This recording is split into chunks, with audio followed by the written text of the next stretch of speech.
Good afternoon.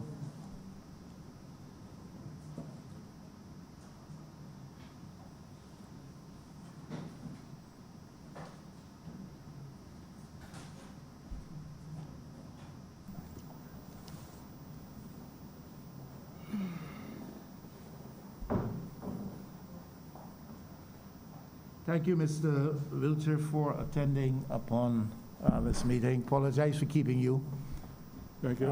for so long. Didn't anticipate that the witness ahead of you would have taken so much time. But he had detailed responses to give to the queries which were raised. What you are attending upon is a duly constituted meeting of the Public Accounts Committee of the Parliament based on Cap 10, the Public Accounts Committee Act, which empowers the committee to look into matters relative to financial management of central government entities as well as state-owned enterprises. This exercise is convened pursuant to the issuance of the last report of the Auditor General, not the last one, the one prior to that, of the Auditor General's office. No, you want me to start? I should draw to your attention that you will be put on the oath or asked to give an affirmation to that which you say. And it is my duty to tell you that that which you say is subject to penalty if found to be at odds with that which is factual or truthful. And that is all stated in Cap 10A, the Public Accounts Committee Act. There are fines and other penalties of confinement, which I'm sure you are aware of. We are convened to look into several matters to which you have been apprised. Relative to the operations of the Transport Board, you are here in your capacity as chairman of the board for the period under review. And these matters include the process approved and the process employed for purchasing of parts and how this may have contributed to the board's inability to repair buses and maintain an adequate fleet. Secondly, the repairs regime employed, especially so relative to bus transmissions. Third, the acquisition of reconditioned transmissions, matters of over-invoicing and overpayment, particularly so for repair transactions, the status of a bus BM506, the status of a scenic tour bus purchase transaction around that. Essentially, mainly so, those are the issues. All clear? Yes, sir. I have to ask you to do an affirmation or to take the oath. The deputy But clerk. before I take the oath, Yes. I must inform you that this is Mr. Milton Pierce. All right, we get to that after the, Okay. because we will enter all of that into the record. All right? Good afternoon, Mr. Wiltshire. You're going to take the oath. Yes, ma'am. Could you stand, please? Getting old, man. Raise the Bible in your right hand and read the oath for us. The evidence that I shall give before the committee shall be the truth, the whole truth, and nothing but the truth, so help me God. Thank you so much. You may sit. Thank you. So you wanted to introduce the gentleman that accompanies you, known to Yeah. us, but for formal purposes, put it in the record, please. Yes, I would like to inform the committee that my attorney is Mr. Milton Pierce, QC. Good afternoon to you, Mr. Pierce. Good afternoon, sir. Now, the committee this evening comprises, for your information, Senator Nurse on my left here, second on my left here, Minister Husbands, Minister Colin Jordan, and Honorable Dr. Sonia Brown. I was going to say Minister Yeah. Brown. So we probably constitute 5 out of 30 members constitute a quorum. We're open to questions, unless you want to make an opening statement. Well, quite frankly, when I look at this special audit which came in the package, it did open my eyes to a number of things, and in particular, the costs and invoices for transmissions. I must say that I am not aware of these costs because,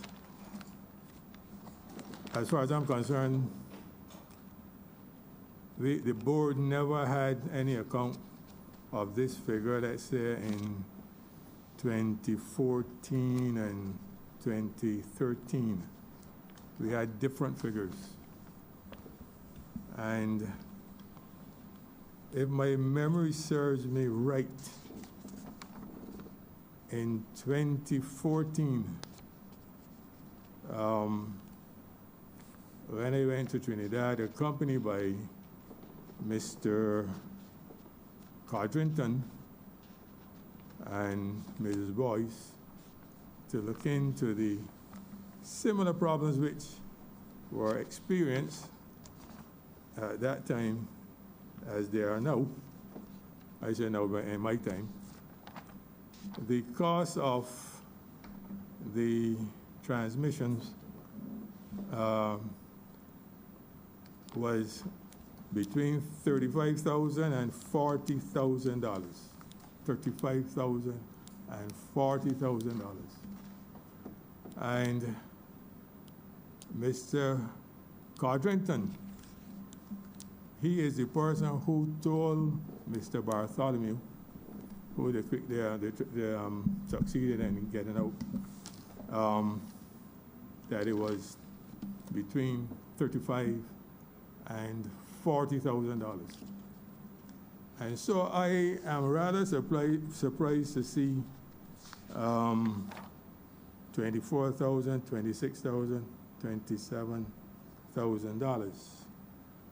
I must say that I am not bashing the Auditor General. I have great respect for him, but he can only put in information which was given to him. But this is not what I know. In addition to that, there is a section here in relation to let me see, they said Mr. Bartholomew, I'm just checking it. Huh? This is the frequency of repairs and that kind of thing. Management consultant. And it was not, I would consider, an accurate picture. The failure of Mr. Bartholomew was not largely due to the financial circumstances of the board. That was only one of them. But it was due to sabotage, undermining, false information given by the financial controller, who inflated the costs. Like, for example, we got information in Trinidad that, this is from Bartholomew, by the way, Mr. Bartholomew, that we could import transmissions, reconditioned transmissions for between $25,000 and $3,000. And that is how Transport Board started bringing in transmissions at that price. They never did any research. And more importantly, he told us that the said company would train 2 mechanics to repair the transmissions. And all across the months that I was there, it was $35,000 or 40,000. And the difference between 35 and 40, if the transport board did not supply the parts, the provider would would add $5,000 more. And then when the special project was set up, I should say, they started bringing both the transmissions and the kits for the transmissions, which would have been much cheaper. I might say that when the transmissions came in, the reconditioned transmissions, they came in at, let's say, 5,000, but if you send back the shell, you will get a credit of $2,000. So that is one aspect of it. The second aspect was that they never said anything, either Codrington or the financial controller never said anything about a cost-benefit analysis done to the special project. All across the length of Barbados, even on the floor of Parliament, she said, this is the financial controller, she said that the project lost $2 million. I heard in my 2 years. She also said that Bartholomew was getting $22,000, which was a lie. The man was only getting $13,500. When Bartholomew fixed, well, maybe please.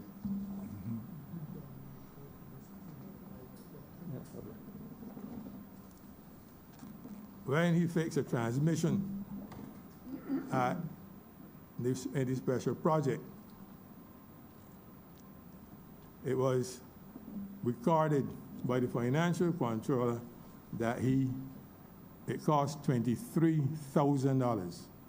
Although we brought it in at $5,000, and when it landed at Mangrove, it was $7,600. But I do not know how she arrived at $23,000.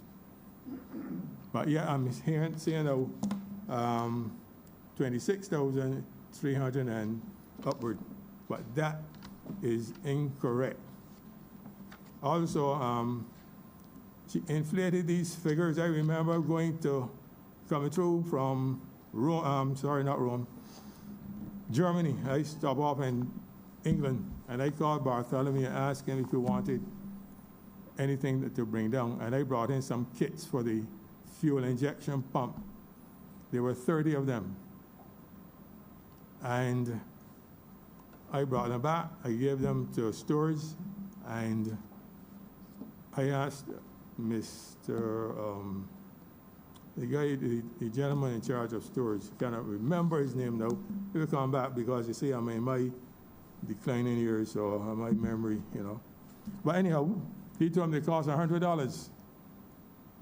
But yet, when the financial controller came in the boardroom, she told us that it cost $1,500. $1,500. In addition to that, she came in the boardroom. I understand from her transcript that she said she never should come in there, but that's a different story, which I'll address later if time is permitted. She came in and told us that Bartholomew was getting $22,000, and when I questioned her, she said $13,500. Then she added on housing, and I stopped her. I said, "You don't add housing and salary together?" She said, "Yes." Then an accountant on the board, he told her that she was wrong, but she would not have it.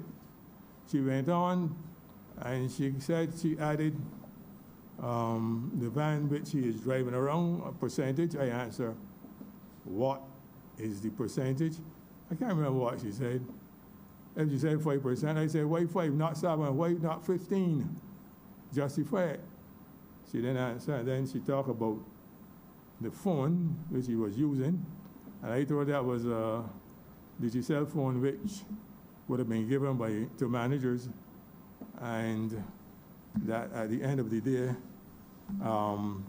there's no cost, and each manager would have a number of minutes per month. Getting back to the car, that was an old, van. Can't remember, what is open back vans. I can't remember it was a Datsun. Anyhow, it was in the yard at Transport Board for over 10 years. And because he was coming to set up the project, he was given the van to drive, but it was not the exclusive use of his because the mechanics used to get it. They would go to Simpson Motors, Percy King to get parts. If a bus breaks down, they'll go. When he was at Weymouth, the gentleman, Mr. Bullard, he would take out minutes for the board, go to the bank, etc. So it was not the exclusive use of the gentleman. But yet, in the FC's mind, he was getting $22,000. And I told her I don't want to hear her telling anybody any nonsense about this man getting $22,000 because, it would set a bad precedent or whatever when the people are going to react, especially the mechanics. But she didn't do it, but I saw it a couple of weeks afterwards in the Nation newspaper of the 23rd of, I think, July 2017. I have a copy here, so when we come back to that, I would present it. So what I'm saying, that no cost benefit analysis, as far as Mr. Codrington and Ms. Sue, it was a failure. And I want to say this afternoon that this document here, with all due respects to the Auditor General, does not really reflect the accuracy of what went on in my time. And in regards to engines and those kinds of things, I will address them later. So we're talking about the cost savings not utilized, I see here, and unavailability of parts. And I'm saying that much could have been done. So I don't know if the Auditor General is here, but he has a lot of work to do now. It's not accurate. All right, he's not here, and he'll get a chance to respond to you. You said you referred to my time. Just for your opening statement, if you would just add for the official record, your position at the time with the board, 2015, 2018. The board was constituted 2013 to 2018. Are you a chairman of the board? I was chairman. All right. Okay. All right. The Auditor General is not here this afternoon. Usually is, but he's not here this afternoon. If I hear you saying very clearly that a financial controller inflated numbers. Yes. And you were saying that most definitively. Pardon me? You were saying that most definitively. Categorically, you're stating the financial. You're talking about Ms. Sue. You're talking about Ms. Sue. Mrs. Sue. Excuse me. Okay. Yes, sir. You're talking Mrs. Sue. That's right. Inflated numbers. The with reference to Mr. Bartholomew's remuneration, as well as with reference to expenditure that the board incurred, costs. The cost of like purchasing transmissions, if he service a fuel injection pump when the cost of the kit is $100. It's But to what would you attribute that type of action, inflating of numbers, I don't know. on the part of a financial controller? I do not know because I didn't agree with it. The accountant on the board, he did not agree with it. And I had asked her, she sent off the information to MTW, and I had asked her to revisit it and then resubmit it, and she refused. When you say I did not agree with it, you're referring specifically to The transmissions, the cost of transmissions? the cost of repairs to fuel injection pumps, and can't remember the other one. Okay. All right, we're gonna have the members of the committee address some questions to you. Anybody wants to go first?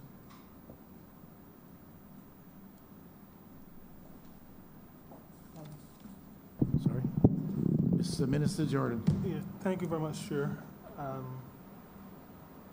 Thanks, Mr. Wiltshire. I just want to ask a couple of questions. Following on from the chairman, the matter of inflating costs, I think I understand what you were referring to in relation to remuneration. So taking a salary and adding benefits to it. I think that's what you were saying, that you did not agree with the adding of the benefits. That's right. To the actual salary. So you saw that as inflating costs. All right, I may come back to that. But is that the only cost you're referring to? No, it's the transmissions. Transmissions as well.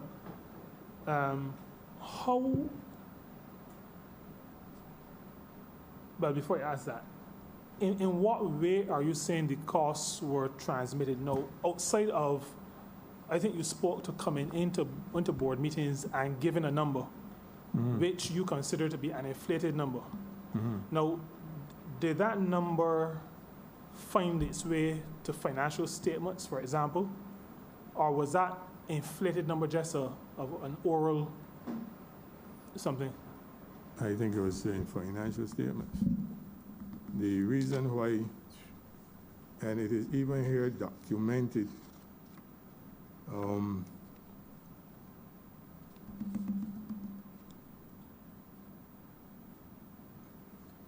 by the Auditor General, if you take his statement as a guideline, when the transmissions came in, he said they came in, the non-delivery of special, sorry, I'm here looking for, it was observed that during the period March 2015 to March 2018, the board obtained reconditioned transmissions from a local supplier with the lowest cost of $22,460 VAT exclusive per unit. Having been informed in July 2014 of reconditioned Allison transmissions costing $5,576 exclusive of shipping from a company in the United States, the board subsequently commenced purchasing transmissions from this supplier. Payment of 50% of the cost of the first shipment was made in November 2014.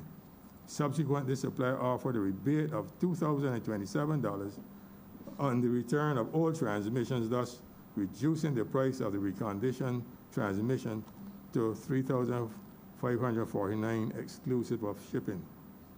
The board records show that 45 reconditioned transmissions were paid for from this overseas supplier between 2014 and 2018. Now, I'm saying the Auditor General said 3,548. You didn't say 23,000. Right, so you're not speaking to the financial statements then in terms of where this number, because acquiring the costs, that I believe normally would come under repairs. However, that is denoted in the financials. Something along the line of repairs or maintenance, something like that. Now, my question is, did the financial statements reflect this 20-something $1,000 for each of the transmissions, or? I'm not sure about that, but I know she came in and said that it was $23,000. Okay, so that was an oral presentation to the Yes, board I'm talking about her statistics. when she's presenting to the Yes. board. Yeah. Okay. You indicated that when that was said, I just using a term that is commonly used, so there was some pushback from yourself as chair That's right. on the numbers. You also said that there was somebody on the board who agreed with you that the numbers were not correct. So let me put it that way. That's right. What then, the board with its functioning, needs to make decisions based on information. How was the board able to make decisions? Transmissions, from what the Auditor General is saying, is one of the major issues facing the transport board on the repair side. How was the board able to make decisions given the variance that you saw in the costs? A couple of thousand or a few thousand versus tens of thousands, essentially. How were you able to make, well, not you, I mean you as in, or you chaired the board. How was the board able to make decisions? What information did you use? Was it her information? Was it what you thought it should be? How did you make decisions? Well, the board would come together and then they would decide what would be the best way forward. But we were cash-strapped as well, you must remember. And there was little we could do at that time. But we still pressed ahead with a project which we had started, and we were focusing on that project and bringing in the transmissions, but we were also repairing bus engines. We also doing repairs to, let's say, brake shoes, fuel injection pumps. We were doing repairs to starter motors, because we were trying to cut costs. And at the time, the Minister of Finance told Transport Board that they were spending too much money. And he cannot go on giving Transport Board money every month to pay salaries. And they have to do something about it to stop the hemorrhaging of the funds. So that is the reason why we set up the project. And we saw that there was, Bartholomew said that there was a high wastage of, let's say, starters, because what the mechanics used to do, they would take off a starter, which is bad, throw it in the yard, and then go and get one for $2,600. Bartholomew said you can use that, put in brushes, check the armature, and then the brushes will cost about $200, so you got a saving of $2,400. So that is what the board was doing, saving, and nothing was said in this report. But Mr., if I may interject, Mr. Wiltshire, what you're saying is suggesting that the Auditor General's report, which is much informed by the offices, that is the Office of the Auditor General, by the office's interaction with the Financial Controller, is way off base. Well, you can put it that way. All right. You are also saying that the Financial Controller brought to the board and to, I suppose, management meetings, information considered by you, perhaps other members of the board, certainly the accountant on the board, to be bad information. It's a question of incompetence. It's a question of indifference. Yeah, you want to know that. But if you are of the view that the Financial Controller is bringing bad information to the board, and management must operate on the basis of the information which is fed to it, Minister Jordan is taking us there, then why isn't action taken against the Financial Controller? Well, let me put it this way. It was during I think 2017, that we started to take a good look at it, because That is when these discrepancies started to come up. And as you know, we only had 1 year. We only had a couple of months. So, quite frankly, if the party had won, I know action would have been taken. Because, you know, when you send someone on suspension, then the union gets involved and it is long drawn out, but we had work to do. So no action at all was taken? No action at all was taken? No action. Minister Jordan. Sorry. Yeah, did the board have any thoughts about why the information from your perspective was being presented in the way that it was? I mean, you are saying that the discrepancy could be $10,000, $15,000 between the reality and what you are hearing presented in board meetings. Did the board have any thinking as to why that was being done? Why the numbers, as far as you were concerned, were being so inflated, well, so grossly inflated? That's what you're saying. Well, some of them remain silent because she had her enablers on the board, and they never said anything. You know, so it was more or less split down the middle.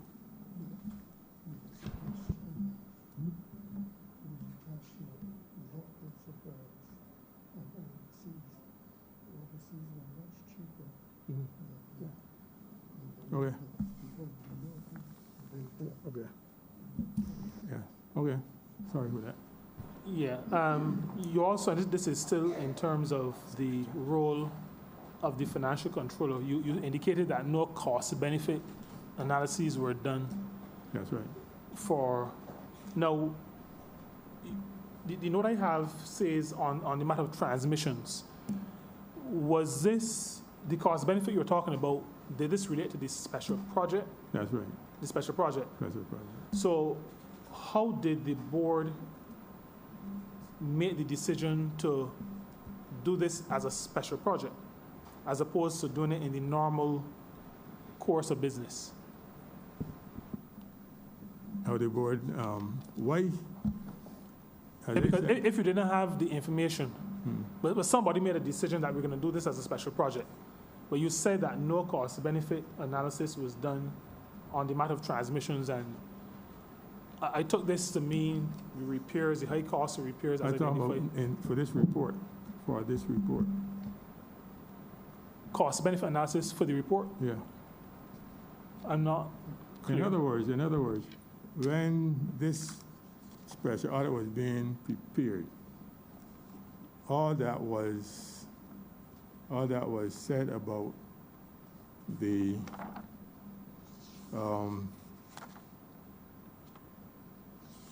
it was under consultant that financial constraints prevented the consultant from increasing the bus total to 200, something like that, financial. But it wasn't really financial only. That's what I'm arguing.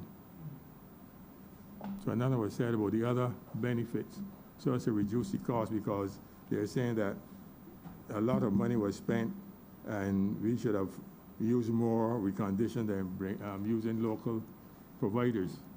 So I'm saying that part will show that we were doing something to save costs. And what were some of the other matters or influencers other than financial? So you're talking about financial constraints. I get from you that you're saying that was the one that was highlighted. That's highlighted. Right, but there were others. There were others. That were not highlighted. You kind of, your undertone suggests that there was some deliberate attempt not to highlight those others. Could you share what some of those other factors were? That prevented the project from,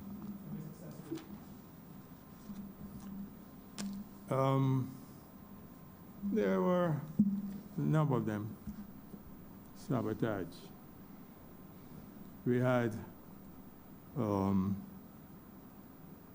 at Mangrove where it was set up,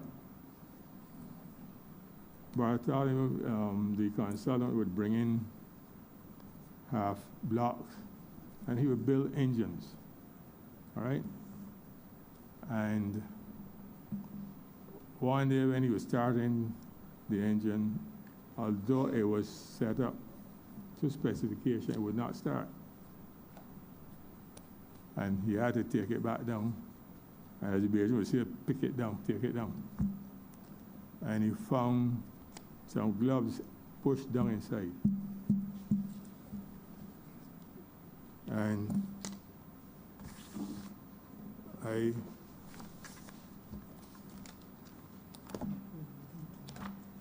hold on. I'm here looking for my,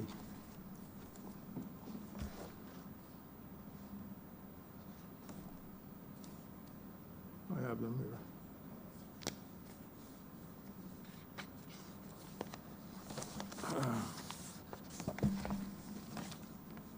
I don't know if you can see so far. This is the bench which he uses. The frame, he puts the engine on top of that. This, and this is what he found. All right?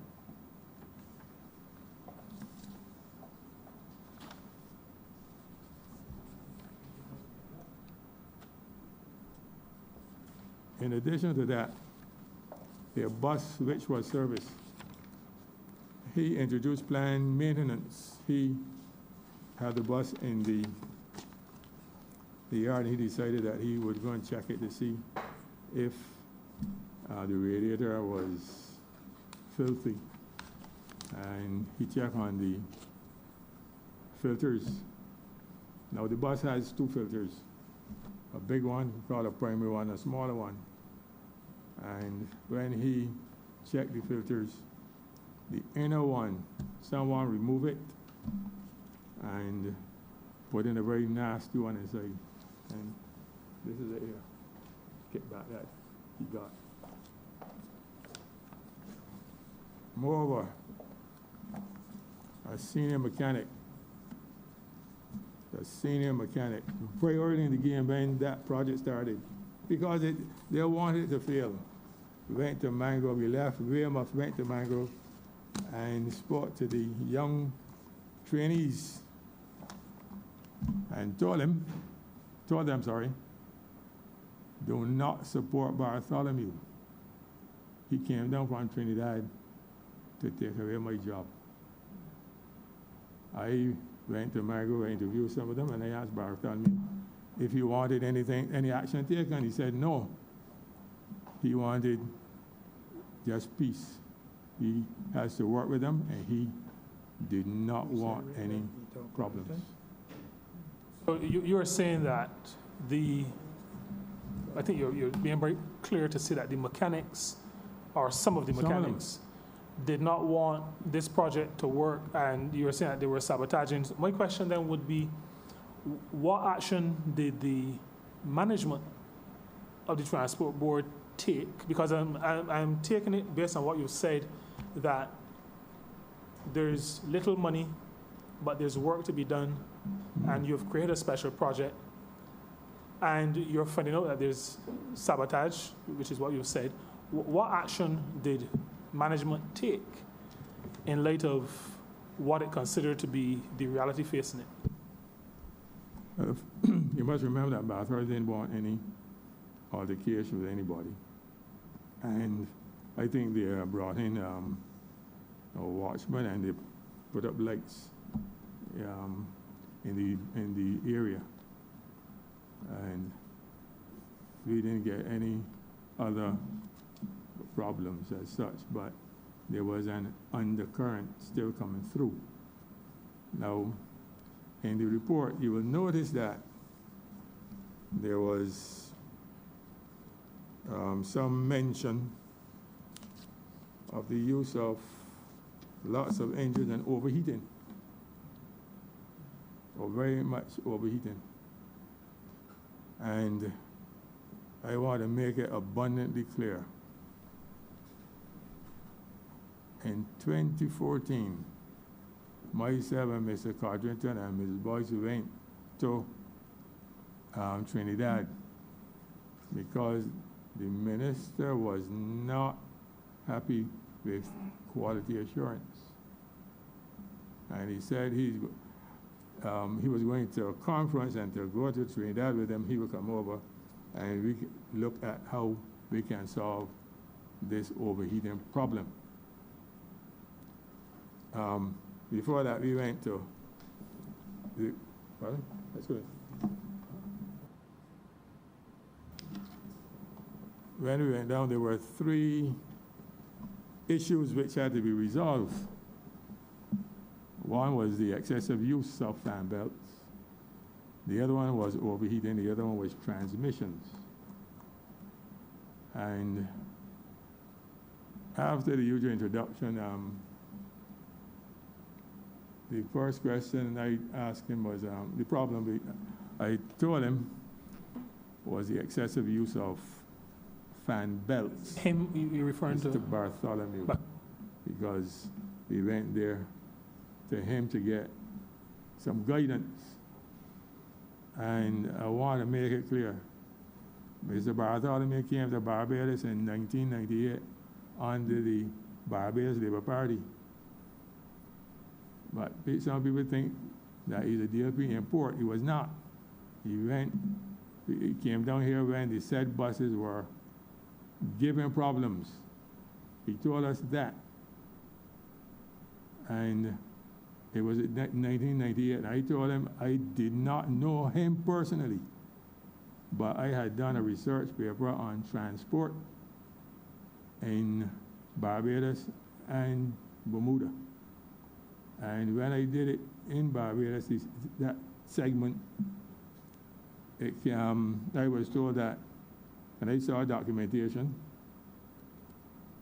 that a Trinidadian engineer came down to assist, and that was Bartholomew. He recognized Codrington too as well. And they also brought in 2 mechanics or engineers from Brazil. And they said that the buses were not being serviced according to the manuals. In fact, they were locked up in a cabinet, and they were overheating. And there, Bartholomew told them, he came down and gave them instructions, and then he went back. You're identifying a number of scenarios that are causing, based on what you've said, causing transport problems, making them waste money. You talk about excessive use of fan belts, overheating, and I sense... Transmissions. And transmissions. And transmissions. And you've just spoken to servicing. So services is an issue. Right. So my question always, in hearing this, what comes to my mind is, where is management? Because you're chair of the board, but the Transport Board has management that runs or manages, guides on a day-to-day basis. So when all these things are happening, where is the management? What's the role of management? Has management identified these issues? Any actions being taken to rectify? Where are the fan belts going, for example? They're being used, they're disappearing to the stores, so where are they going? What is management's role? No. I understand your question, but to be fair, there were problems with the fan belts. They're not being stolen. They're not being stolen. The problem was lack of maintenance, and I don't know, I wouldn't want to say ignorance, because when we spoke to Bartholomew said, "Oh, remember, a bus works fairly long. And when it works, the police are worn. They become worn. So they will wobble. And you would take off those, put on new ones. And we didn't hear anymore about the excessive use that was sorted out. What the problem was with the overheating. And he said there are three approaches what must be consistent. One, there's a heat shield, which is a piece of metal which lies between, or is affixed between the engine and the radiator. All right, you have the engine here, the shield here, the radiator here. The engine there. If you do not remove that, the heat from the radiator, from the engine, will not be sucked by the radiator. You follow me? But you must have the radiators cleaned properly, or wash them. And he emphasizing wash. Like how Dr. Fauci said, wash. He said wash it, and if it isn't clean, the radiator cannot breathe. All right, Dr. Fauci. Miss Dr. Fauci. Mr. Wiltshire, let's shift, give Minister Collins a break. Dr. Brown? The other doctor. Mr. Wiltshire, a couple layman questions, because I am not an accountant or mechanic. Neither am I. Good. Well, you said that that appeared that the numbers by the financial controller were inflated. Mm-hmm. Pardon me? You said that the numbers from the financial controller were inflated, in your opinion? That's right. Did she have documentation to back it up? Because I am assuming that the Auditor General would have seen documentation, receipts, invoices, something like that. I am not sure. It depends on the information which was given. Pardon me. I never saw a $26,000 here, but the Auditor General had it. All right. So when she presented her findings to the board, that would have been obviously before when she would have come to the board meeting, I assume, and told you figures that she had, including, yes, the salary and the cost of transmission. Did she come with documentation? In other words, did anybody on the board ask for an audit if you suspected numbers would have been inflated or anything? Well, the accountant, he spoke to her, and I don't know, I can't recall if the subcommittee, it was supposed to be a subcommittee. I'm not sure about that one, but it was highlighted, and it was said they would look into it. Okay. On the mechanical side now, was there scope for training for Mr. Bartholomew of the in-house mechanics? There will be scope because when Mr. Bartholomew started the project, he got some youngsters. He trained youngsters from the Polytechnic, some people from UCAL, some from the same transport board. So what was the reasoning, apart from one man asking the workers not to support him, why would you think that they would want to not learn or not use the services of Mr. Bartholomew? That's a very sensible question, but yeah, I want to know that because, and I will tell you this, I was in a room, I think the same fuel injection pump room about 7:30 one night, and we were preparing the room for an engineer to come from England to teach the youngsters how to service fuel injection pumps. And Bartholomew was pushing around a desk, a cabinet. And he said, well, this will be in the way of the presenter, so he will push it back. But what is in here when he looked? He said, wait, I don't believe this. I found he took out a tool, and he said guy who went to Mangrove to tell the guys do not support him, he was in the room. I said, I asked you for this tool, and he told me you don't have one. He never saw one. And the guy held down his head and walked away. So I cannot tell you, it was really sabotage, but Okay. some was subtle. So were any steps taken by management, as Minister Jordan would have been asking, were any steps taken by management to address or to speak to the gentleman that you figured would have informed the workers not to support? I spoke to him, and Bartholomew said he has to work with them, so let it lie low. He doesn't live in Barbados, so he didn't So- want any issues. Right, but what about the gentleman that, I spoke to don't him. mean, I spoke to him. what was his response? He didn't say anything. Silence is consent. Okay, that's my question then for now. Thanks. All right. Minister Husbands and Senator Nurse. You want to go? Thank you, Chair. I need you to just clarify a few things for me, Mr. Wiltshire, and good evening. You spoke with both Minister Jordan and with Dr. Brown about the issue of the costs that were presented by the financial controller. I just need to get a clear understanding of the flow of that particular procedure.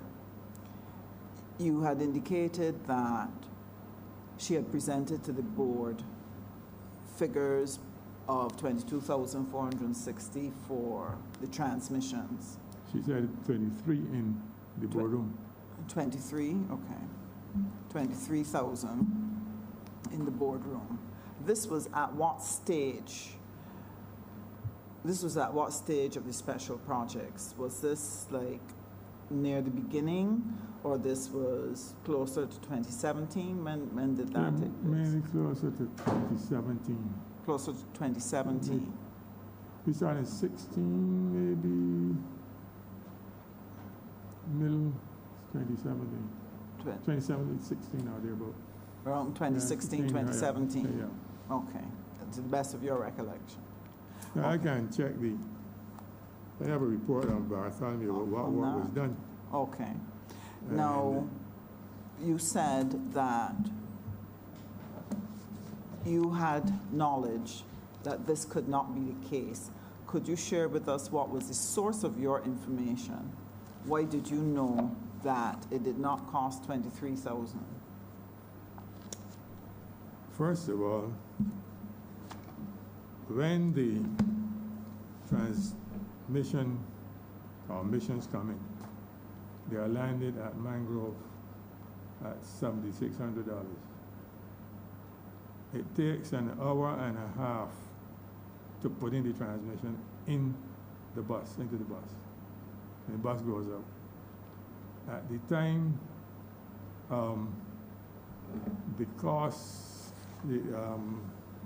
per hour, the industrial cost, was $90. And it took, let's say, 2 hours, $180. And the person who put in the transmission was not a dedicated person. He would go, for transmission, you would go up, put in a transmission, then you would go and do other things, welding, repairing engines, whatever. And this transmission came from where?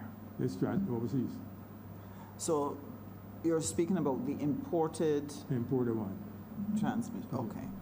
My understanding from the Auditor General's report was that the imported transmissions the starting cost was around $5,500, and if you returned the old transmission, you would get it for $3,000. That's what the final cost would be to the board. That is my understanding of the imported transmissions. Yes?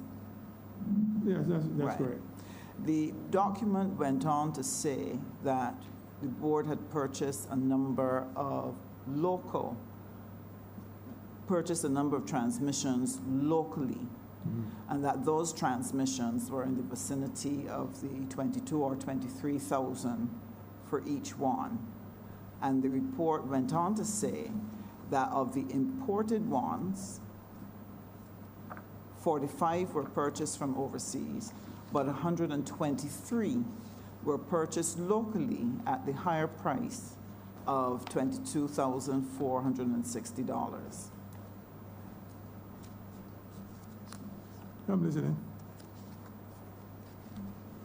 If you go back to the same page where you read, on page 13, at cost savings not utilized, 211, it reads, it was observed that during the period March 2015 to March 2018, the board was obtaining reconditioned transmissions from a local supplier with the lowest cost being $22,460 VAT exclusive per unit.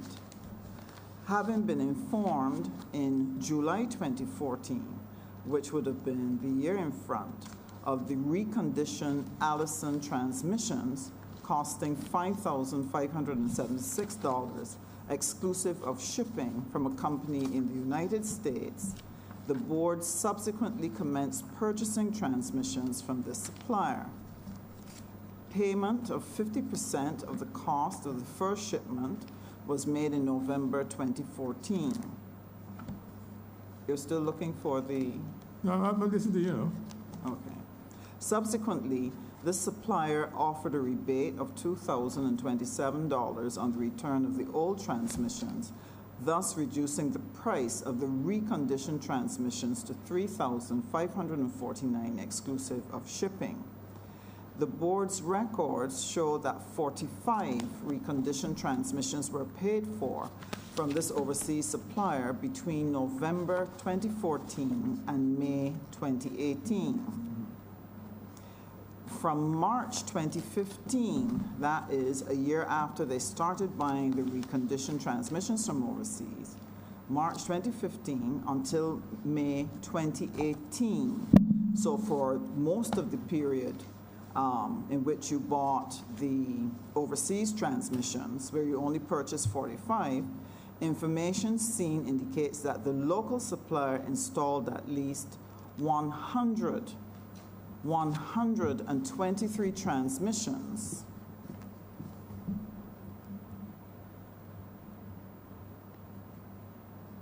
Just turning to the page. Transmission for the board at a total cost of $2.8 million VAT exclusive, excluding labor. Based on the payment for the first 10 transmissions obtained from the first supplier in the United States, one transmission purchase cost approximately $6,396, which includes shipping. Therefore, if the same amount of reconditioned transmissions were purchased from this overseas supplier, the cost would have been cheaper by approximately $2 million. The savings would be even higher, since this analysis is based on the original cost for the transmission of $3,549 excluding shipping, and not the lower cost of $2,027 excluding shipping. The board's personnel indicated that the lack of funds prevented the purchase of more reconditioned transmissions from this overseas supplier, who had to be paid in cash, unlike the local supplier who offered a credit facility. Now, this is astonishing. And as a board, as the chairman, could you share with us how you arrived at making this decision to purchase only 45 of the reconditioned ones, which you would have gotten at $3,000, or if you didn't send up the part, at $5,000. And during the same period, you purchased 123,000 at $22,460 apiece. Let me make it clear to the committee. This is the first time hearing about 145 transmissions being purchased locally because the analysis which we were given did not include that. In other words, we would sit in the board anyway here, oh, we had to get transmission, the cost X, Y, Z. We didn't have a comprehensive analysis that we had to buy in the month of January, February, like that. So when I'm seeing 100-something transmission, it is mind-boggling. So I do not know if that information was deliberately withheld, because we should get like a broad perspective. We spend, we owe X, Y, Z. We never got a detailed account. This went on for a number of years. It started in, the more expensive transmission started in 2015 and continued until 2018. So this was over a period of 3 years. If you're purchasing transmissions at a cost that is close to maybe $17,000 more than your imported ones, it would affect your cash flow Certainly. if you have not budgeted for it. When you prepared your budget on an annual basis, was your budget set to accommodate these types of prices? To be honest with you, I am not versed in accounts. So I had to take what was told to me. I am not versed in accounts. I believe you shared earlier that the then Minister of Finance had expressed great concern about the amount of money that was being spent. Can I assume that this then became a special focus of the board to work with the management to look at how are we going to reduce our costs? That's right. And that this gave rise to the special project? That's right. Yes? Okay. So your special project was marching along. That's right. And while you were purchasing 45 reconditioned transmissions at the 3,000 whatever dollars, at the same time you were purchasing local transmissions for $22,000, it surely would have offset your budget for that particular project. It would have turned it upside down. Now, if I may interject here, there was a special vote of, I think, 1.something million for it, for the project. There was a vote of, I think 1.something million, okay. $2.2 million for it. So we were concentrated on the project because transmissions were not the only things that they were doing. Okay, so, but in terms of your special project, one of the items that was of concern in the special project was the issue of the transmissions. Transmissions and Right. the engines being lost Right, due to overheating. right. So when the budgets were presented to you in terms of what was being spent on equipment, and given the fact that you had a special project on the ground to try to manage the issue of cost, I think you said that Mr. Bartholomew had identified that there was a part that they were just throwing away and just taking up a new one for $2,600, when a change of the brushes would end up at about what, $300? $200 or so. $200. So therefore, both management, board, workshop is highly alert to the fact that savings could be done Greater.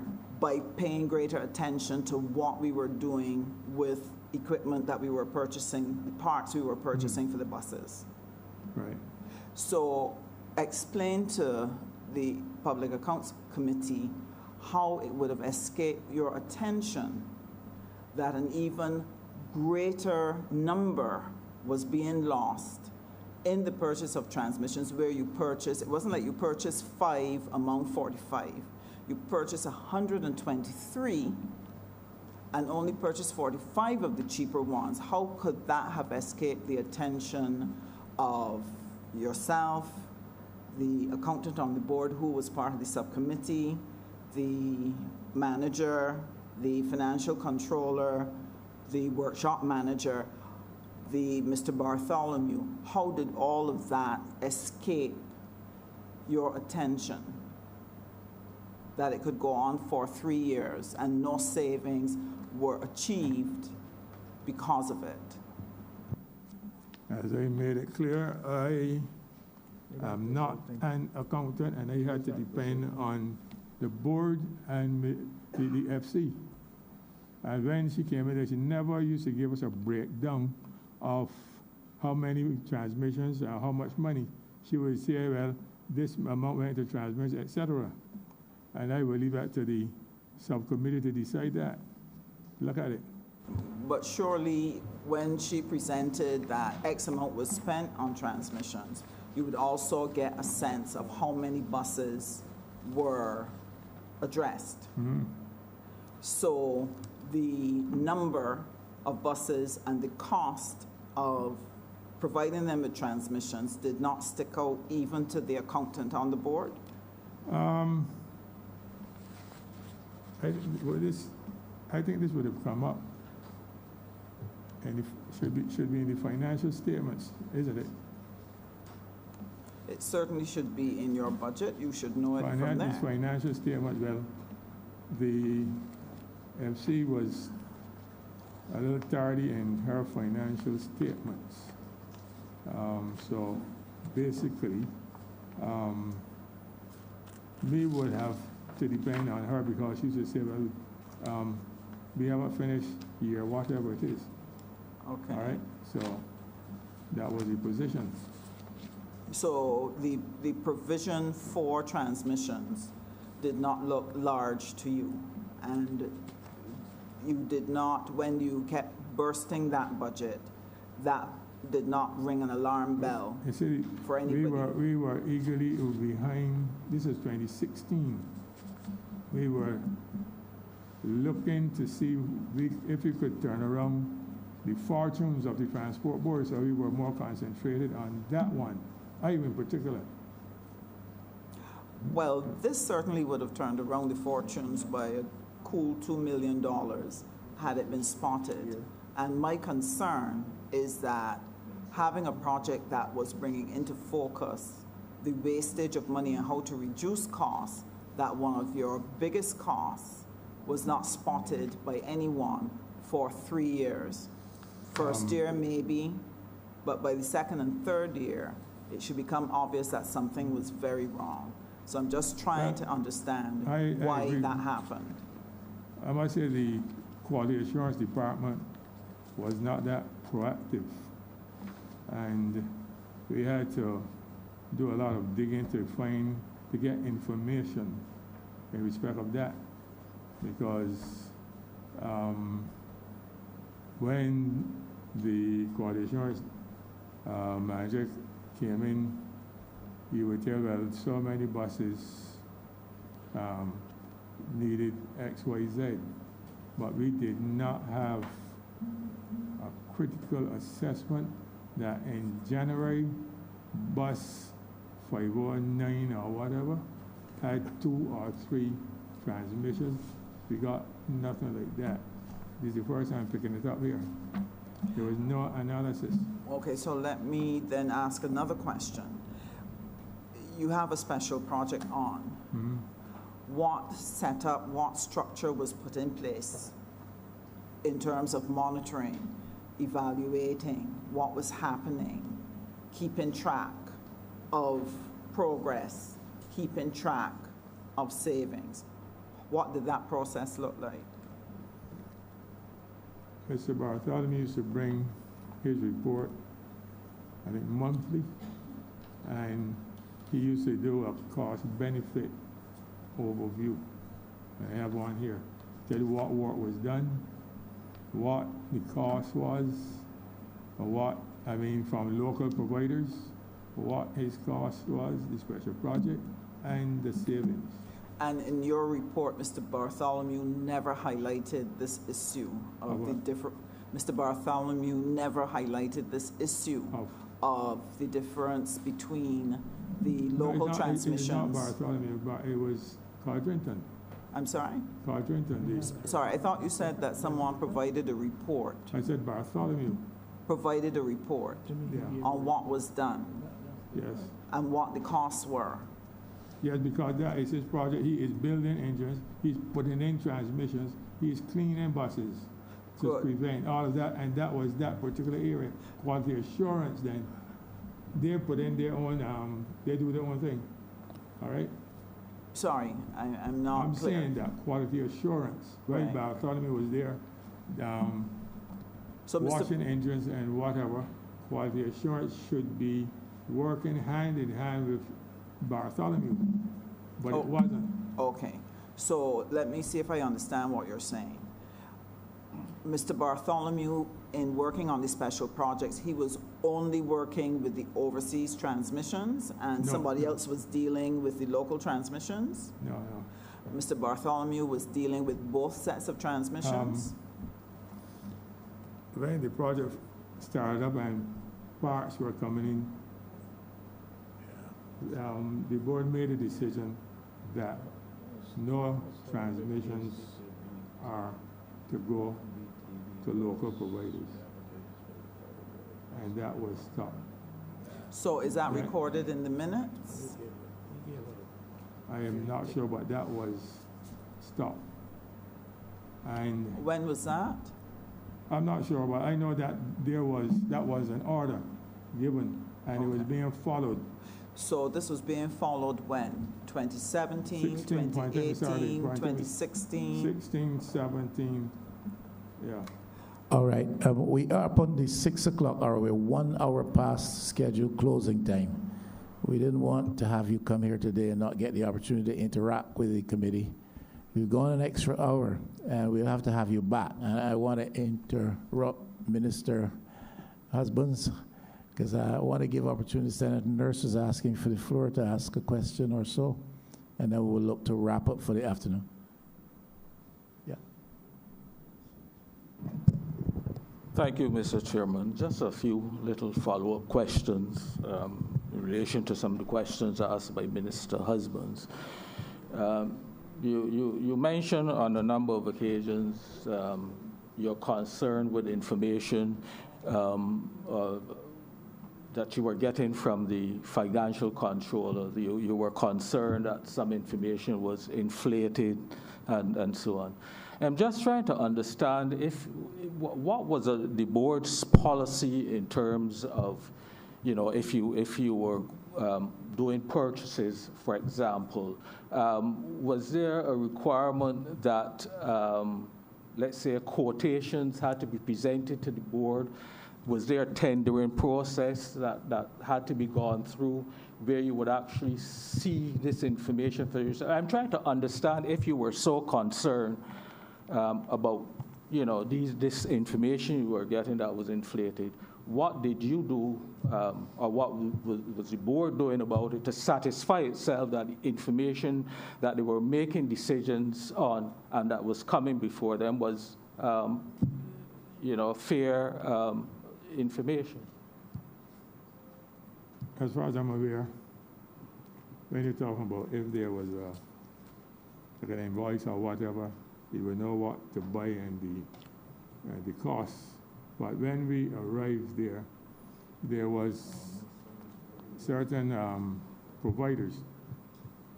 I think there were about 3. And that's what we found. And that is where the transmissions were going to. Because when I checked, there was asked about the warranty. Bartholomew is the first person who drew it to our attention. What about the warranty when he came there? Why is it that you have someone repairing a transmission and then there's no warranty? Who is responsible? And that is when things started to change.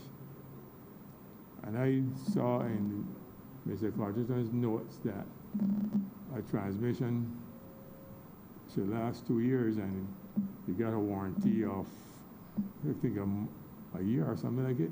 I know we got one from overseas for a year. So that is where the the consultant came in and he brought a breath of fresh air to quality assurance because they were merely exhaling carbon dioxide, nothing fresh at all. So basically, you know, we were just spinning top in mud, you know. Okay. I have gone through all this whole pile of minutes, board minutes, and I've had a read. And I'm just wondering on the basis on which a lot of decisions may have been made. The reason why I'm asking is because I've seen no discussion in these minutes about presentation of management accounts on a monthly basis for review by the board. You know, I haven't seen any accounts or annual audited financial statements that would have been approved by the board or reviewed, presented to the board for review. So I'm trying to understand what information were you using really to make your decisions? It depended on what information we got from the FC. And she never used to be up to scratch with It her depends financial. on what information you got or what information you requested. I mean, were you requesting management accounts, for example? Did you question the FC as to why you couldn't get monthly management information? You know, The board had, what? in fact, I mean, that was a sore point because the FC used to come with some excuse about not meeting the deadlines. Uh-huh. And I spoke to the general manager, and she spoke to her, and she used to say she was trying to get information from, I think, finance, the Ministry of Finance, but she was a couple of years behind. Mm-hmm. So we didn't have any documentation as such. She would come in and she would present her findings, and then the board would act on it. Although we requested financial statements, Mm-hmm. she was far behind. Okay. I can't remember how many years. You also mentioned that you had some concerns about the quality control as well in some instances. I'm beginning to wonder: is there any process which was in place for review of the line, your various line managers, so that the board could assess, how they were performing and, what action may have been necessary in terms of, getting them up to scratch if there were some deficiencies in some areas. What was the board doing about, looking at performance of the management team? Well, the management team used to meet with the general manager, and then they would bring reports in, and then we would discuss them, and then we would issue guidelines, etc. You had an HR committee? Yes, we had one. Okay, so they would have been discussing those sort of performance details and so on, and then feeding back to the board. That's right. Yeah. In terms of your concerns, then, what actions would the board have taken, if any, in relation to any individuals who you would have found to be, deficient? No, we spoke to them. And so that we had expected better performance, but the hammer never came down as such. So for example, we had a situation where For example, they said for the assurance manager, he was not cleaning the buses properly. I was not at that meeting, board meeting, and he was taken.